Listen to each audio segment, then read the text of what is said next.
राम जानकी मंदिर परिसर मलमल में यहाँ बगल में जो है जिस प्रकार से घाट का भी निर्माण कार्य यहाँ हुआ है, कैसा लग रहा है, क्या कहना चाहेंगे विधायक जी को? विधायक जी को यही चीज कहना चाहते हैं जो पोखरा को सबसे पहले ये खत्ता जो बन चुका है इसको सफाई करवावे।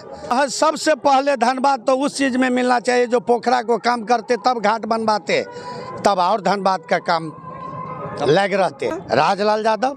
ऐसा लग रहा है अभी जो उद्घाटन किए हैं विधायक जी? उद्घाटन किए हैं, बहुत सुंदर, बहुत बढ़िया गांव के विकास के लिए, लेकिन ये खत्ता जैसा लग रहा है, पोखरा जैसा नहीं लग रहा है। इस पर पहले ध्यान देना चाहिए। क्या नाम है आपका? राम अवतार। मलमल में राम जानकी मंदिर परिसर में जो घाट का यहाँ शुभारंभ हुआ है, यहाँ देखने को मिल रहा है कि बगल में जो सरोवर है इसका जो सौंदर्यीकरण होगा ये कब तक हो जाए? हाँ, इस पोखरे की कई समस्याएं हैं, पोखरे में की सफाई जरूरी है।